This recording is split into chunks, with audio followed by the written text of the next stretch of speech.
Hey, I'm Jamie from Stonemaier Games, and today I'm going to talk about my favorite mechanism in the game, Ecosfera, which is actually just one word, as you can see from the side of the box, not from the top of the box.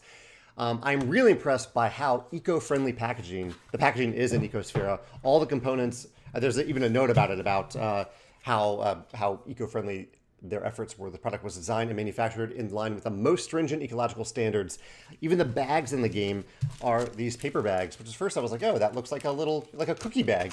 And it might be, but it actually works really well in the game. I don't need a fancy plastic bag in a game like this. Everything packs away just fine. This is a cooperative game where you're trying to restore 7 tiles in the game, 7 elements of the environment using a variety of cards. You have various resource cards that you turn into flora and tree cards, and then you turn those into different animals that you can then use to put out tiles in the game. So you're kind of building one thing to another, build it to the next level, and so on.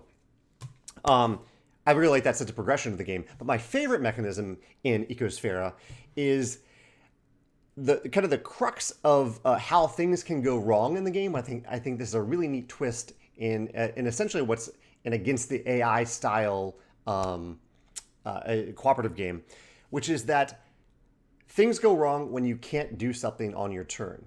All you are trying to do on your turn is do something. And usually that means, in fact, always that means either gaining a card or gaining a tile. If you cannot gain a card or if you cannot gain a tile, then bad stuff happens in the game. You add these disasters to your deck. Sometimes you have to place a bad tile out there, these bad tiles that you don't want to appear on the table.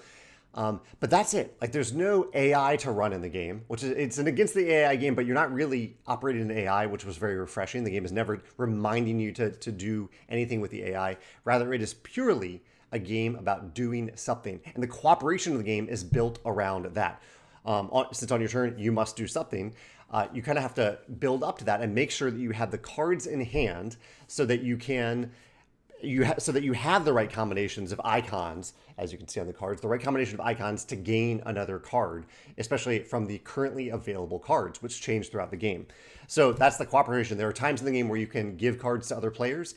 And so if you have your turn coming up and you're like, I don't think I can do anything on my upcoming turn, you need to talk about that with the other players to see if they can give you a card that can help you do something. Because that's the key. You just have to do something on your turn. You have to gain a tile or gain a card on your turn. So yeah, it's a really neat twist, I thought, on cooperative games in that way. And I'd love to hear your thoughts on Ecosfera if you've played it and if you have the same or different favorite mechanism, or if you can think of another cooperative game against the AI style game where you don't really have to run the AI, you just have to do something. Like, that is the thing. On your turn, you must do something. And if you can't do it, then bad stuff happens. Let me know your thoughts on that in the comments below.